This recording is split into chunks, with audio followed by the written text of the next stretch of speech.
Isang mapagpalang araw sa ating lahat mga kapatid. Ako muli si Adrian Bernal Batch. Ito itong aking daily devotion. At inaari pag-uusapan natin ay kung ano ang pinagkaiba ng engagement at wedding sa Bible o Jesus the Bridegroom.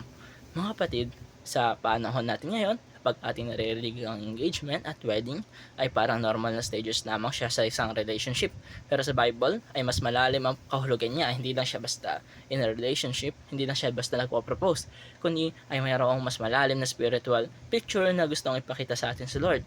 At yun ay ang picture ng Jesus bilang bridegroom at tayo ang kanyang bride, ang church. Kaya ngayong araw, papalawakin natin ang konsepto na to base sa Word of God. At syempre, kukonect natin siya sa ating pang-araw-araw na pamumuhay para mas maintindihan natin kung gaano kalalim ang pagmamahal ni Jesus sa atin. Una, Christ is the bridegroom. Una sa lahat mga kapatid, si Jesus mismo ang nagpresenta ng sarili niya bilang bridegroom. Hindi siya gumamit ng title na malayo sa puso niya. Gumamit siya ng title na nagpapakita ng intimacy, protection at commitment.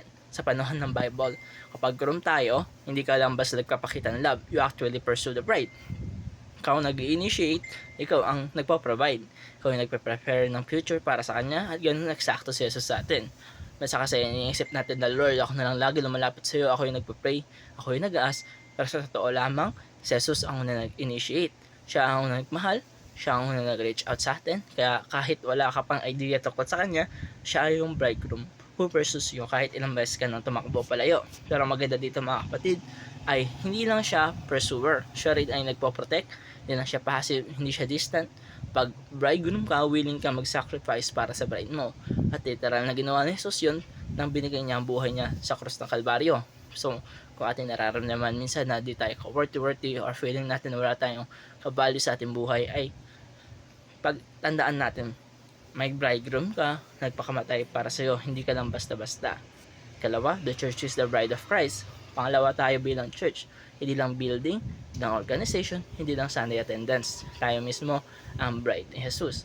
At kapansin-pansin sa Biblia, kung paano natin tratuhin ng room ang bride. May three big qualities: devotion, delight, at preparation. Una ay devotion. Ang bride ay devoted sa groom. Kaya tayo mga kapatid, tinatawag tayo mag-walk in purity and faithfulness. Hindi dahil gusto tayo kuruntulin ni Lord, pero dahil gusto niya ang protektahan ang puso natin. Pangalawa ay delight. Si Jesus, hindi napipilitan magmahal sa bride niya. Hindi siya nagsasawa sa atin, hindi siya napapagod sa atin. Ang dami niyang shortcomings, ang dami nating struggles, pero delight ka pa rin sa kanyang paningin. Imagine natin na God of the universe actually enjoys you. Panghuli, preparation. Pag engage ang isang bride, alam niyang may wedding na darating. Hindi siya basta-basta nagpe-prepare sa'yo. Ganun din tayo. Dapat everyday piniprepare tayo ni Jesus. Tatanggal niya yung habits natin that hurts us. Binabago niya yung attitude natin. Tinutulungan niya tayo mag-grow. At minsan kala dati, ang dami natin pinagdadaan. Pero hindi natin alam na preparation pala yun. Hindi punishment, kundi preparation. Dito katapos ang aking daily devotion. Maraming salamat sa panonood.